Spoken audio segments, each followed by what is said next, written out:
Hey there, restaurant pros. It's David Scott Peters, and welcome to episode 13 of the Restaurant Prosperity Formula. I've been coaching restaurant owners since 2003, and the Restaurant Prosperity Formula is based on what the most successful restaurant owners I've worked with do on a daily basis to achieve their success. The basic premise of the formula centers around achieving prosperity, freedom from your restaurant, and the financial freedom you deserve. To achieve prosperity, you have to follow a very specific formula made up of leadership, systems, training, accountability, and taking action. Today's topic tells the story of one man's journey from seasoned general manager to owner and how he learned to thrive during a pandemic. Now, I want to tell you about our guest today, Brian Mueller, owner of the Blue Coast Burrito in Cookeville, Tennessee, which is a part of a small growing franchise system. As I mentioned, Brian was already a seasoned hospitality professional. But he quickly learned that managing a restaurant is one thing, running a successful business is a whole other challenge. Listen in our conversation as he shares with you how he's able to transform his life and business in just a short 6 months through understanding his role in the business, breaking away from old habits to trusting others to get work done.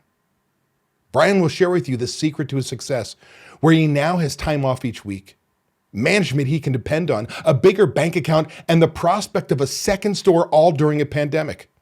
I want to welcome Brian Mueller to the show today. But first, a word from our sponsor.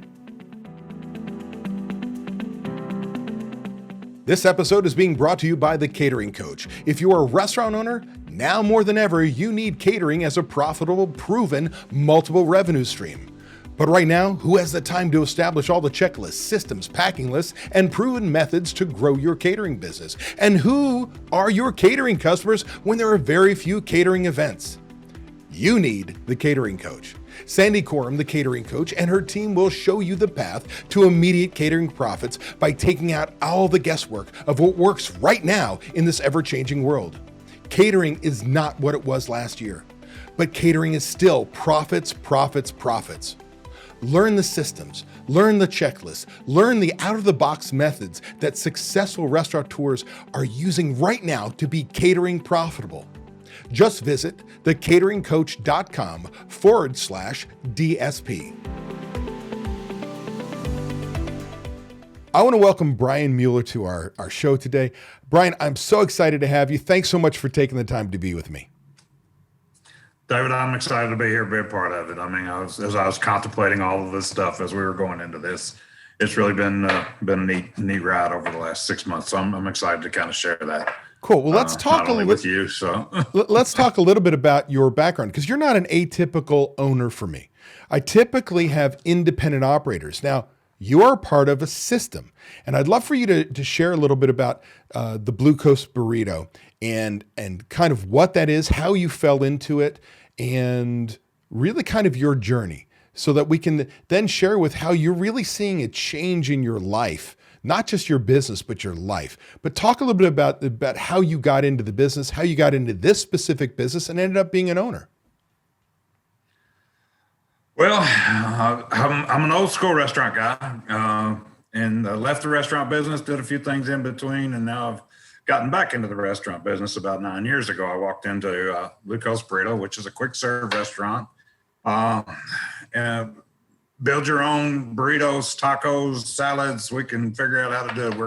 We'll put it on a plate for you to eat. And didn't want to get back into the restaurant business at that particular time, but had to go to work.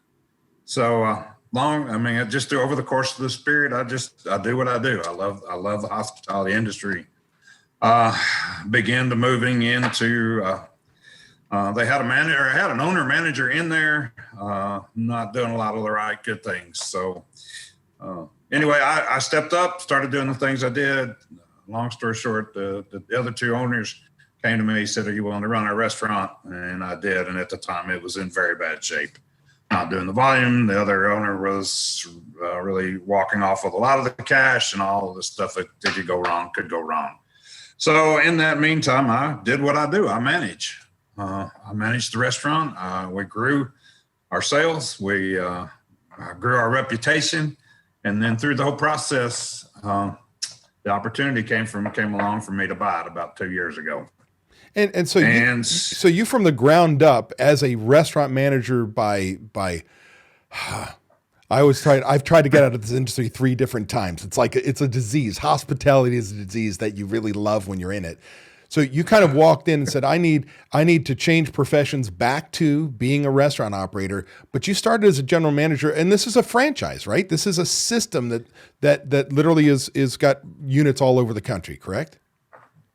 We're not. We're actually, that's one of the reasons that intrigued me about this one, was to get on the ground floor of an up and coming franchise. Okay. Because they really only have 14 stores. And so they're new in the process of franchising, if you will. Right. So, but they had all the recipes. They had all of the, they had the, they gave you, they blessed you with their Bible and their stuff, and there you go. So you came in as a seasoned operator. You came in and really just kind of took to their system, was able to make more money for the current operators, and then they approached you to buy them out. So what was that transition like, going from a manager to you being the owner of that business? I mean, that's not an easy thing. I tell people, like, when I was a manager, I always tell people I was the shit. The moment I became an entrepreneur, it was like the black hole of death was my desk. There's so many things coming at you. It's just not the same. Talk about that transition from manager to owner and what that was like. Of course, that'll always be the process. And I'm still learning the process. I had no idea all the different avenues, all the different parts that come flying at you as the owner. And then just making that transition of being the owner and allowing I'm a hands-on guy. I'm the one that's in there doing it day in and day out. And really my worth and all that, I just got paid a salary as a manager. Right. Now I'm responsible for keeping all these people working. I'm responsible for making a profit, and it ultimately falls on me. I've taken on that responsibility, and it is it's been very good, but at the same time I realized how much I didn't know, and I continue to want to learn.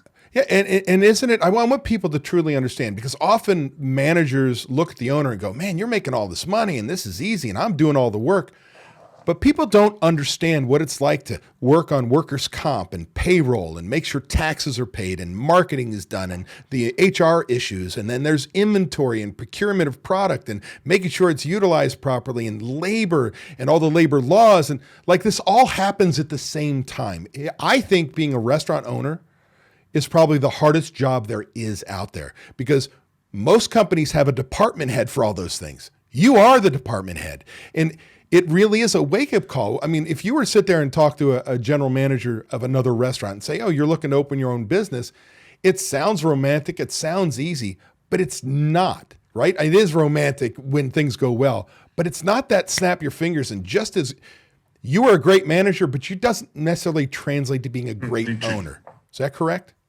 That is very much correct. That is very much correct. And I am needing to learn to take on that ownership and let go of some of the managerial duties and make sure that putting those into place, putting the systems into place and holding people accountable. And so it's been good for me to make that transition, but it had also been difficult. Some of them just talk about, well, what are some of those challenges making that switch? What were those like? The biggest thing is the manager, I'm worried about every little aspect of what an employee might be doing or not doing on their shift, to be sitting here doing the work, and I'm looking over the camera, looking out and see, and just not able to accomplish the things that I needed to get done because I was continually still trying to manage the day-to-day, hour-to-hour, minute-to-minute operation. And there are times for that, but not all day long. And that's what I was finding. The challenge for me is I was not able to do the accounting practices, look at my numbers, get into some of the aspects of some of the things that you've taught me over the last 6 months, from whether my reports were actually accurate or not, to projecting. It was all in my head. I knew it. I knew what to expect. I knew what was happening, but that doesn't get it out to everybody else what my expectations were. And so that's probably one of the huge challenges for me, is just getting what's in here out to other folks and allowing them to work within those parameters. It kind of falls along. There's a great book out there. Michael Gerber, author of The E-Myth Revisited, follows a pie shop lady, right? Makes the Yep. pies, incredible technician, and then manages the business, but falls off on somebody else doing the job, making the pies, doesn't do as good job, but then needs to grow the business, manage the numbers, be an owner. And the truth of the matter is we fall into our comfort zone. And for you, you're already one step ahead of most people. Like great chefs that often open the restaurants are great technicians, and they would make their food and do all that and ignore all the others. Don't manage the numbers, don't manage the people, let alone be an owner.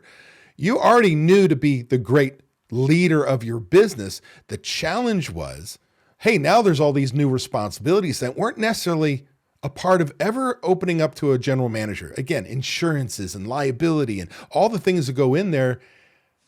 Giving up control is difficult, right? Or I should say giving up responsibility without giving up control, having others do the work. Talk about some of that challenge, because what people don't know is you, by God, are a true hospitality professional. You care about the guests so much that you will bend over backwards, whether it's a charity, a customer standing in front of you, or even your internal customers, your employees. You are a giver. And you will do whatever it takes. In fact, what people will learn about you from me saying this is, man, if somebody had a schedule request and there was no other employee to cover it, like you come out of the woodwork and you go in and you'll cover a shift because you care so much that you want to be an employer of choice. And because you've always been that manager, that person that takes care of your people. What is it that transition of being the best manager in the world to owner? What were some of the hardships or challenges you had mentally about having to leave that role and allow others to do those kinds of things that you used to do? Like, for example, maybe not doing it as well as you would. It's learning to pick for me, it's been learning to pick my battles, and also trusting to know that other people, as much as I love and care for them, they love and care for the things that they do too. And it's actually learning to believe in having my belief in other people I can do it all, but that's not going to get me ultimately what I want. And then obviously I'm tied to the restaurant and not able to enjoy some of the things that I enjoy doing and getting away from the restaurant, which is important and healthy to do. So and that's one of the things I'm finding. What did your work week look like before you started implementing systems and learning your role as an owner? Like, how many hours would you put into that business for the last couple of years? Over the last couple of years, anywhere from 60 to 70. And I mean, even then, 7 days a week, I might have had a day off, but still pop in, still not really unplug and get away from the restaurant, if you will. And I was always the guy that if there was a problem that they would call, instead of having, okay, this is a list of who you call if this happens. And, and let them understand.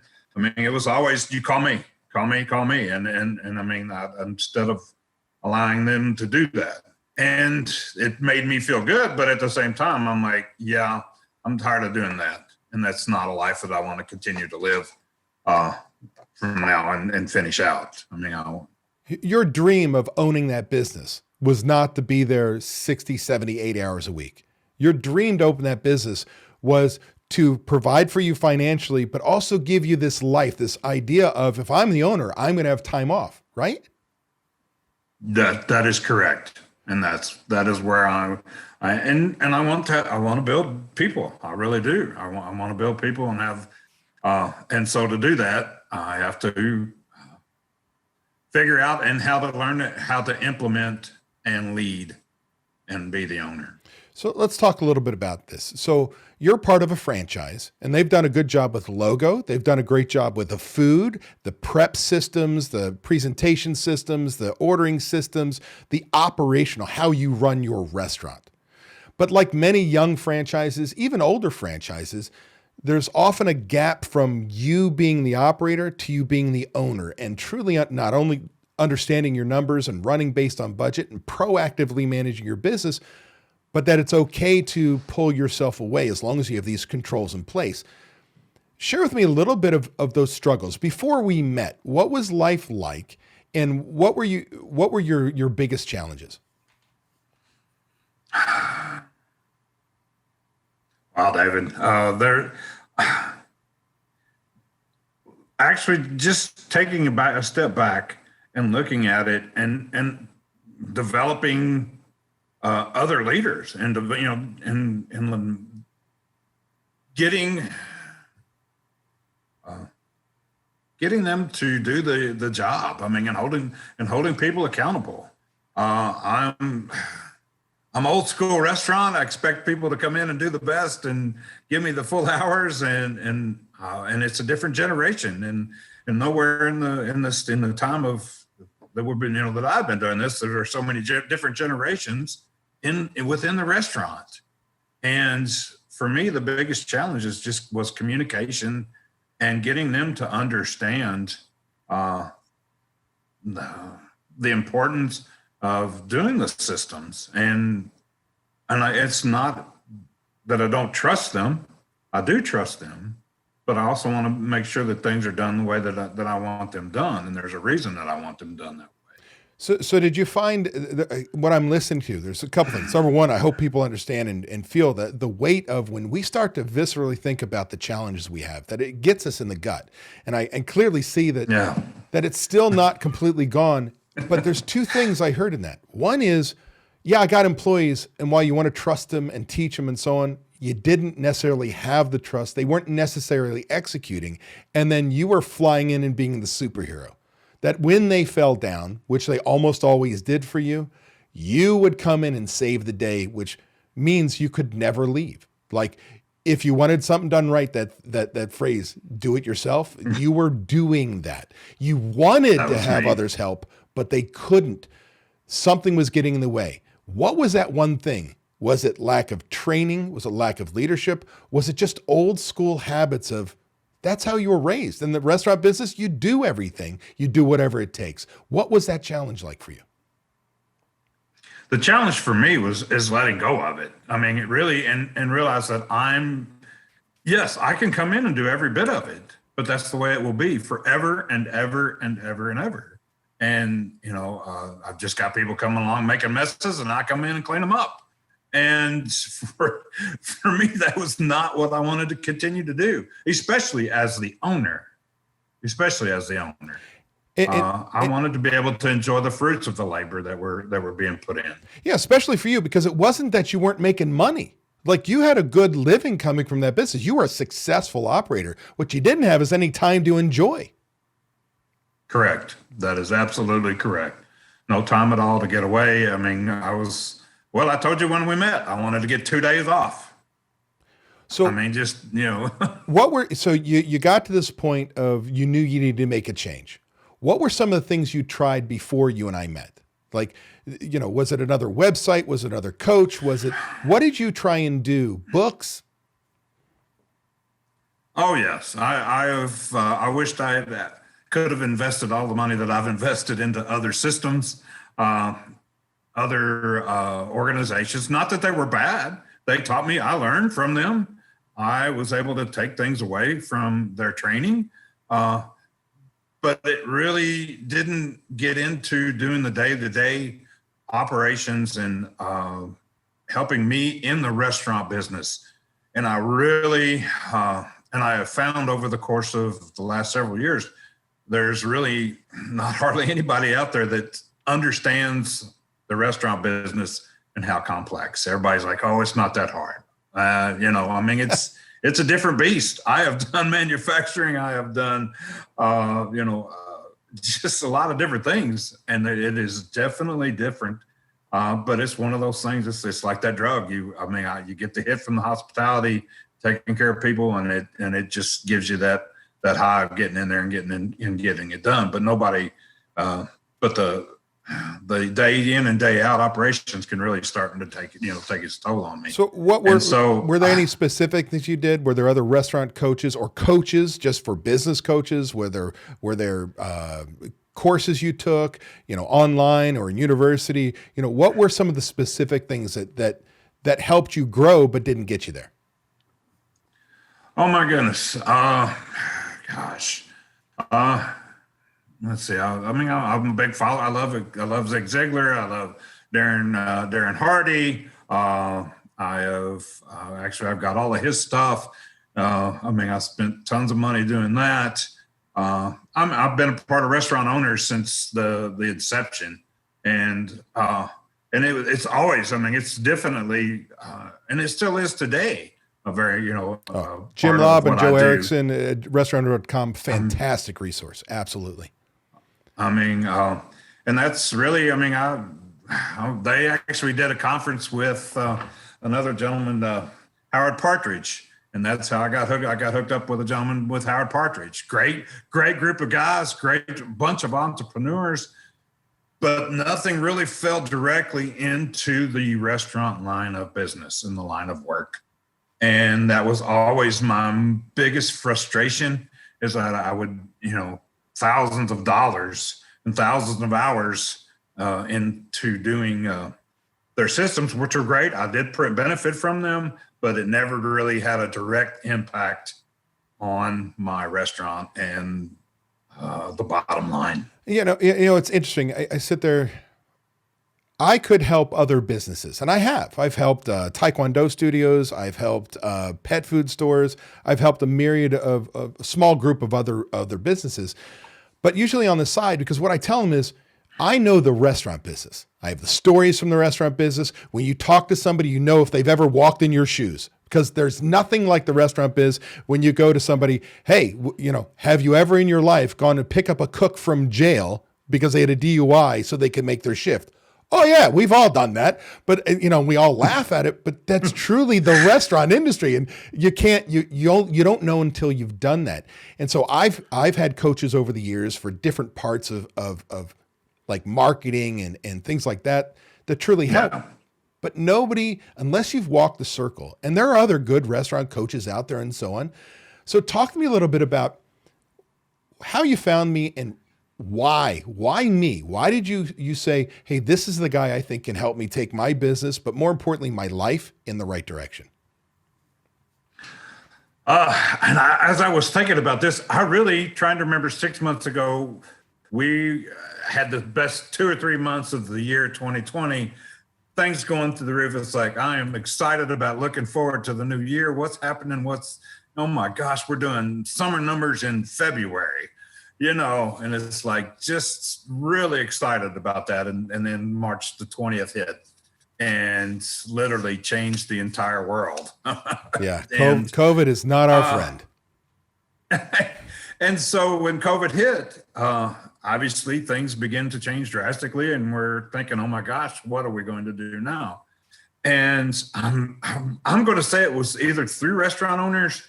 I'm not really sure, but I think you were getting ready to launch a series of what you're doing right now. Yep. And you begin to just do a weekly call with Ann Gannon and just holding our hands and talking us through it, giving us the information that we needed to know right now, just as far as cash flow,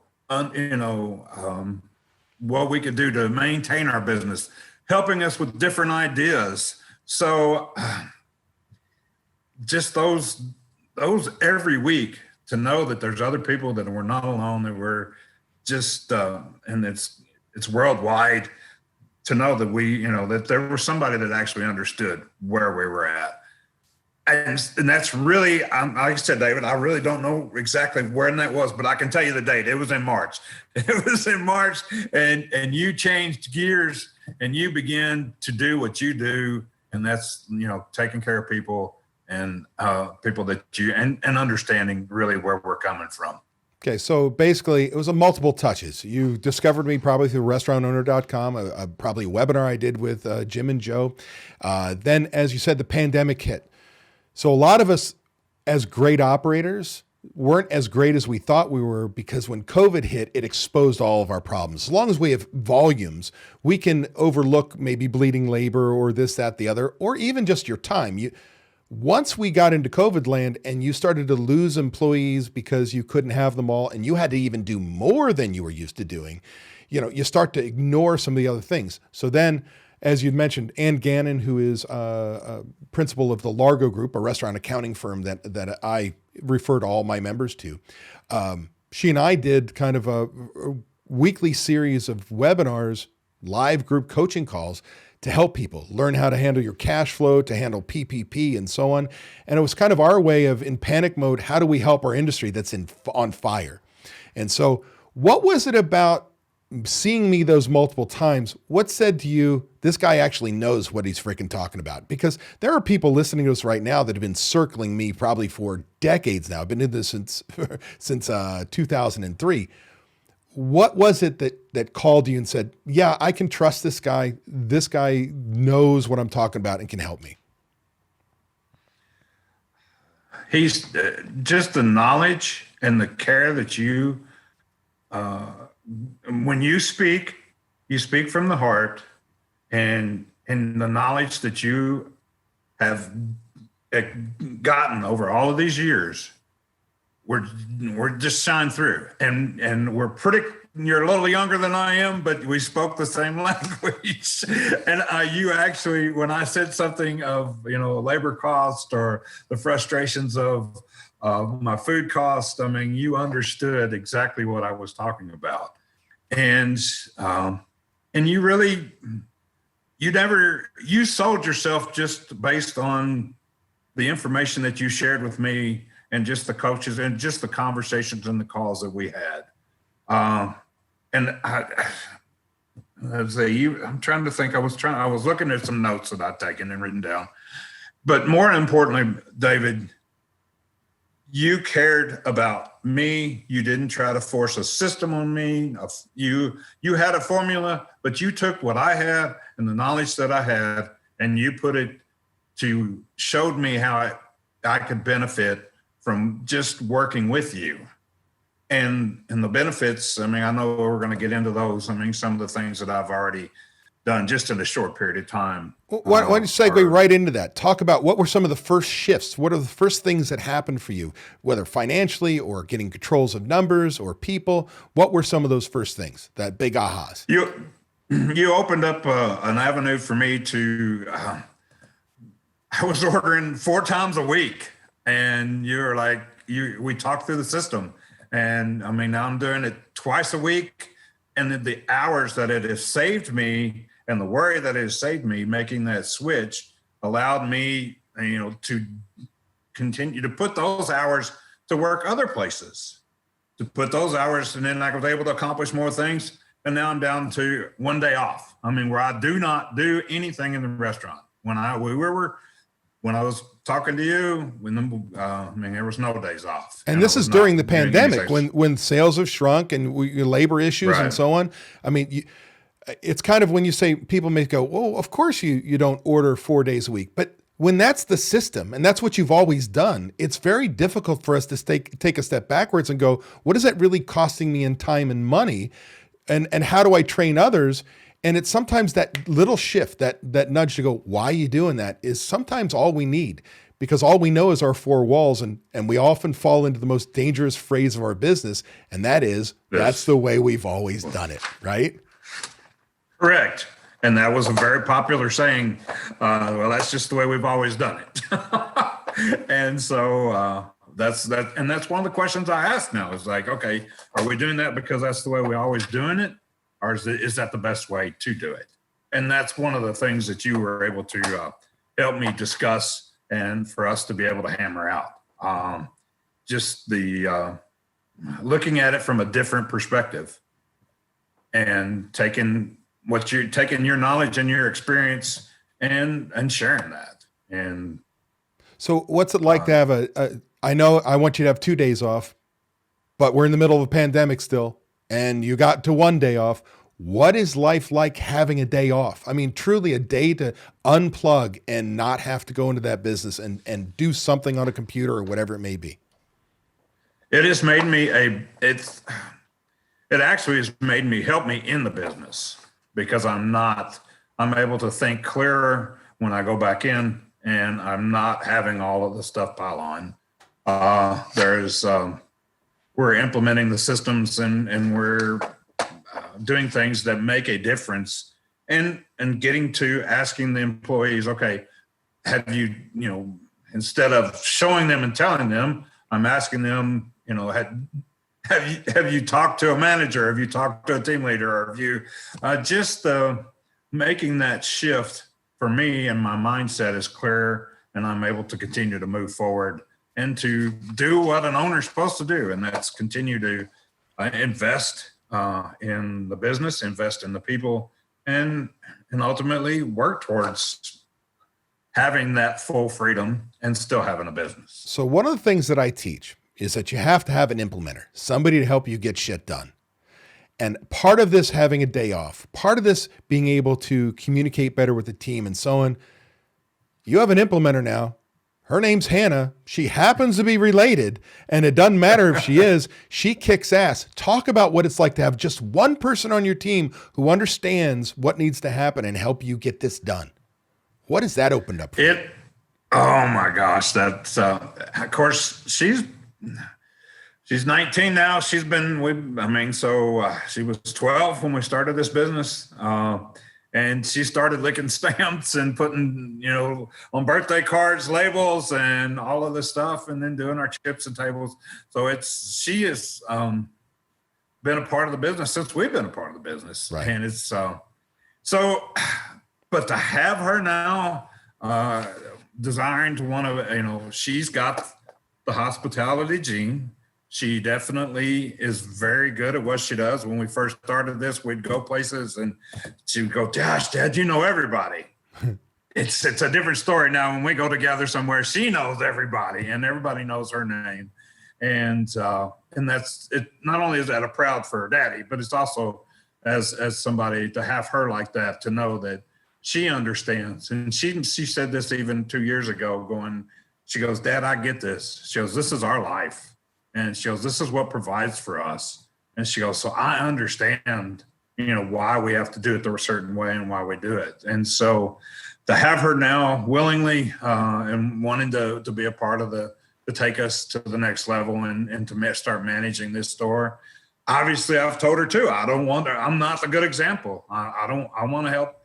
We're going to establish the things that she can manage and not have everything dumped on her, whereas where she's become just another me. No, that's not the plan through this whole process. And so just having her on board, having her doing the implementing and doing the day-to-day stuff and seeing her heart into it is just been and I want her to learn from the best, and that's why I've got her part of this call. I want her to, see her be involved with other restaurateurs and owners and managers out there that understand this industry.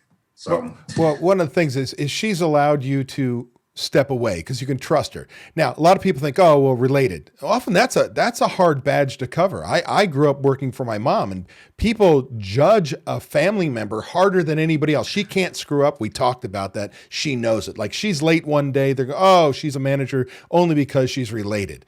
She knows that and lives, by the rules and makes sure everybody follows them, including, but especially herself. She doesn't ever say no. It's how do I get it done? And she knocks it out. But she's also allowed you to step back because you're on a college campus, people we didn't talk about. So there's a younger generation working in that store, and there's a different way to handle them or what their needs are. And she communicates extremely well. And as you said, now she's a part of my restaurant transformation intensive program with you, where she gets on a weekly basis and sees other restaurant owners and other managers, implementers on that call, and realizes she's not alone. And she learns not only from me, but from other operators. What has that meant for you? Like, what has it done for her? I know we're really just starting to bring her in, but does it motivate? Does it make it easier? Does she say, I get it now? What has that meant?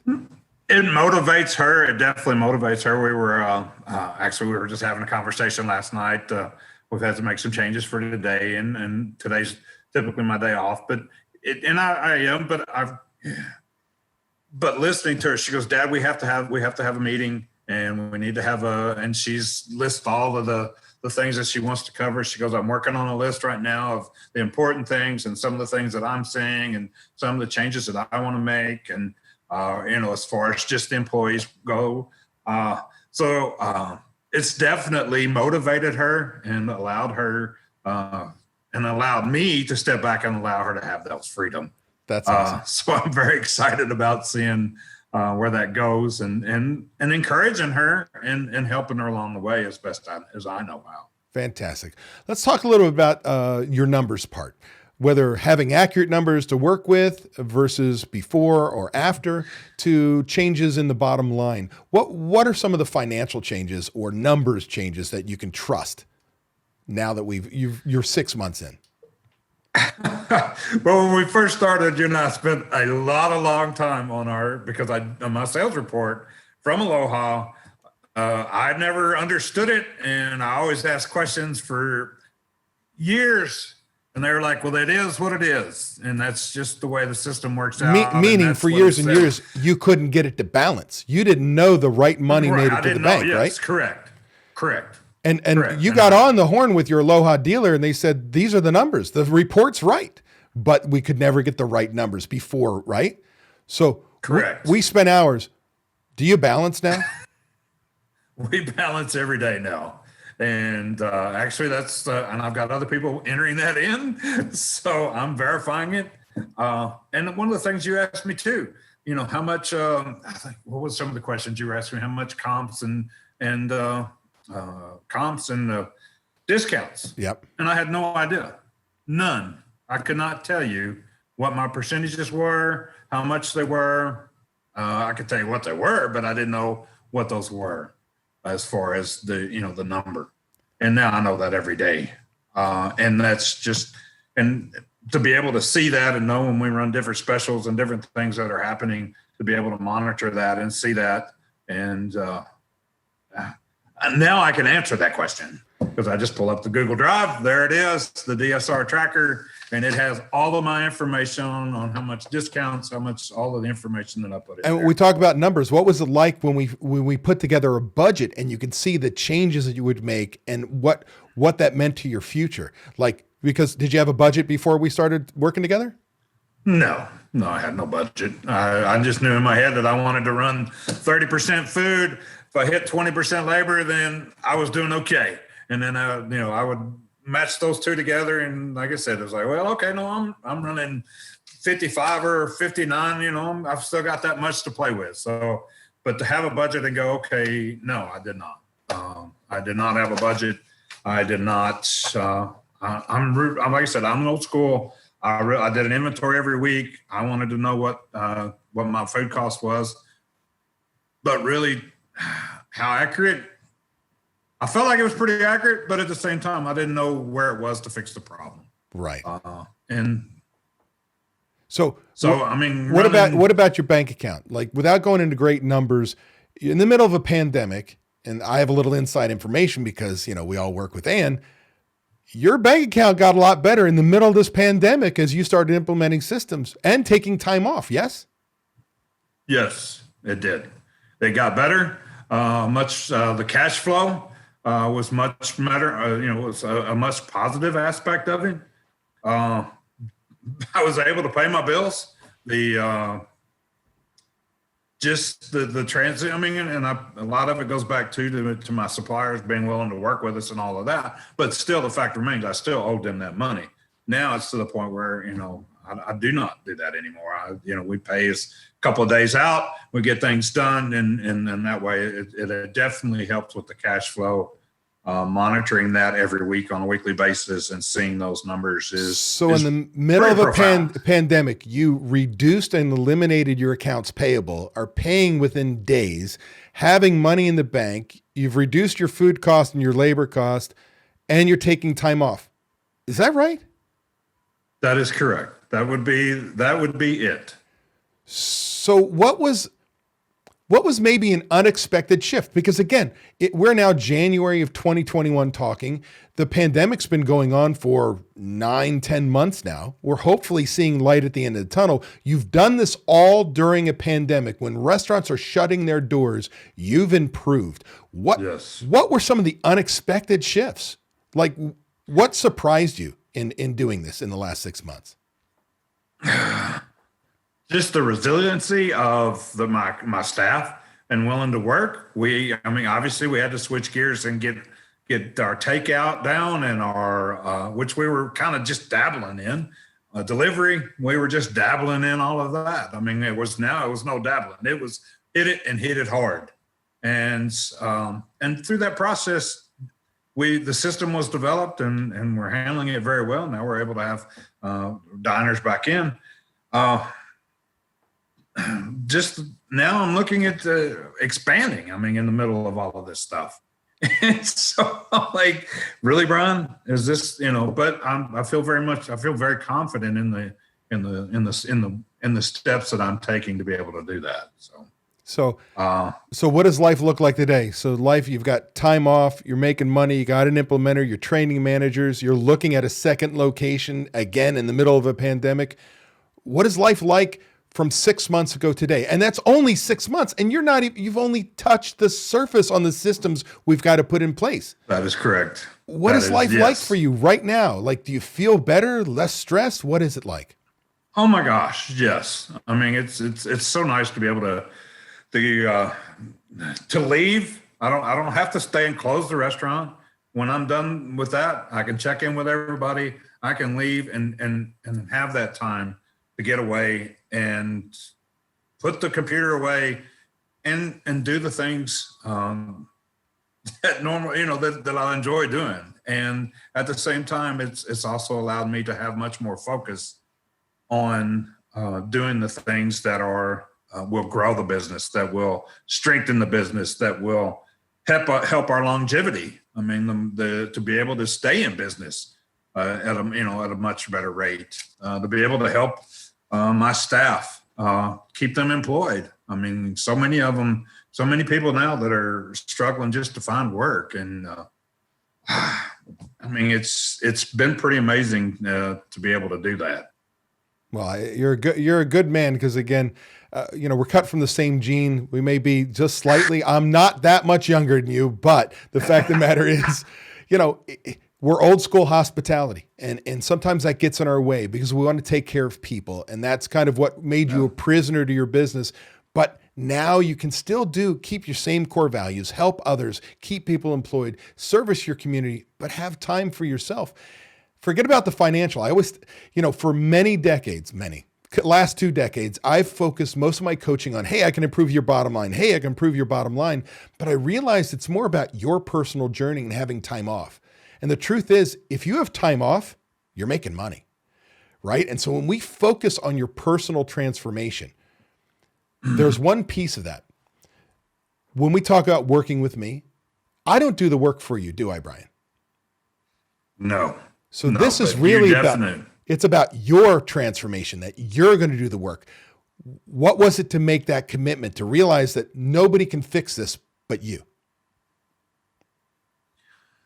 I've always known that I needed direction and guidance and encouraging and the prodding to get it done.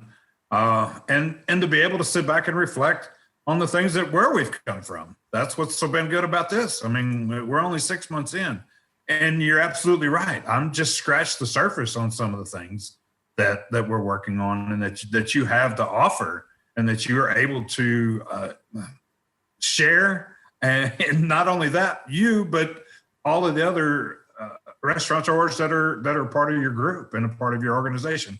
We also get to receive that benefit as well. It's the mastermind principle. Yeah. It's priceless to have other peers. Actually, you hear that they have the same struggles or have a solution that maybe I don't know. And that's masterminding, which is fantastic. What would you tell somebody if they were listening to us and they've been circling me for the last 20 years? Should I part with my hard-earned money to work with David Scott Peters? What would you tell somebody? Oh, David, what would I tell them? That it actually is investment.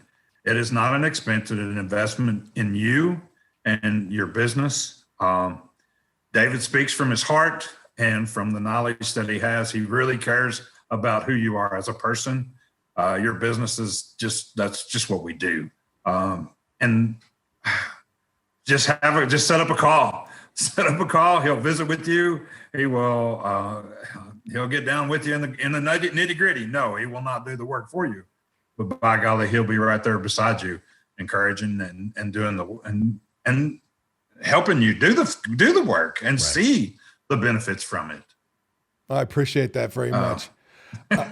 Dude, I got to tell you, I've been nothing but impressed to see the change in you. And I can say from an outsider looking in, the Brian Mueller I met at the beginning of COVID was stressed, tired, and probably kind of at wit's end. Like, what am I doing? The Brian Mueller that sits in front of me today is somebody re-energized with the business, family, time off, and kicking ass again in the middle of a pandemic. You're looking at a second store, and my hat is off to you because again, I didn't do the work, you did. And by the way, I appreciate you being polite that I coddled and coached. You know, I kick your ass. It's a whole nother story. Well, I wasn't. I hope that didn't come out because that's not you at all. But you do care. You can talk to me a little bit. I'm going to let you go. But before we do, is there anything you want to share with people, whether it's a book you've read, a quote, an idea, anything you want to share that we didn't cover that somebody should walk away with? Oh my gosh. And it actually, shoot, David, there's so much stuff. I mean, you're just full of stuff, but this morning as I was preparing and one of these quotes that ran across for me is leadership is figuring out the right things to do. Management is doing the right things. And that's where I'm at right now is figuring out, I've got to make sure that I put the right people in the place to do the right things. And my job is to figure out what the right things to do. And that's what you are and your staff are working with me on and helping me to develop into the person that I want to be. Not who you expect me to be, but who I expect myself to be. And I love this business. I love the hospitality industry. Anybody that is in it, obviously we do. We love it until it makes us fall apart. But thankfully, we've got others that will help us see that it's not for us. We don't want it to tear us down. I want to be able to do this for a long time, and I want to be able to pass this on to my children, whether they stay in this business or not. They're going to be able to take the hospitality business anywhere they go. And I'm always going to believe this. In the restaurant business, where everybody gets their start, most everybody gets their start, you will take away and stuff you will learn, well, you will use the rest of your life. Whether it's showing up on time, how to smile at a customer when you feel like crap, just doing the hard stuff, you're going to be able to take that. And that's what I've always, as I continue to move into this ownership part of it, is what I want my business to look like, is a place that you go there and we care about you, and you're definitely going to learn something that you're going to be able to take wherever you go. So, and David, I'm so thankful for you and like I said, your staff for encouraging me to, it's an investment. And I will never look at it as an expense or a waste of money. It has been absolutely life-changing for me in the last 6 months, and I'm looking forward to continuing to go through this. Well, Brian, I thank you from the bottom of my heart, and I tell you the advice that you just shared. I don't think there's any better way to end this call. I want to thank you so much, and I look forward to continue to work with you, my friend. Same here, David. Thank you. Hey, that was an awesome episode. I want to thank you for taking the time to take action on building a better, more prosperous restaurant. Before you go, I want to give you these 3 thoughts. 1, by combining leadership and taking action with systems and training being checked by accountability, you are on your way to creating prosperity for you and your restaurant. 2, I have something I need from you. please leave a review on Apple Podcasts, Spotify, or wherever you happen to listen to podcasts. By leaving us a review, other restaurant pros seeking out this information are able to find it. I read the reviews, and hearing how this information has benefited you does wonders for me. And 3, if you find any of the discussions helpful, share them. The more restaurant pros who have access to them, the better we become as an industry. For more restaurant resources or to get in contact with me, connect with me at davidscottpeters.com. Be passionate about what you're doing, be persistent, but more importantly, become better and help everyone around you become better, and your restaurant is going to kick some ass. If you're tired of not being able to leave your restaurant because no one else knows how to run it, I want to make sure you know it doesn't have to be that way. You can leave your restaurant. It is possible to build a team of people who know how you want the restaurant to run. With these trained and responsible people in place, you can give yourself time away. What would you do if you had time away from your restaurant? Would you sleep better? Would your relationships improve? Would you feel more relaxed? These are all things you deserve to experience as a business owner. It's why we own our own businesses. If you would like to learn how to own a restaurant that doesn't depend on you to be successful, click the link in the description to watch a free training course that teaches you exactly what you have to do. Also, be sure to subscribe to get my weekly tips and watch these 2 videos to get more information and guidance for running a successful restaurant.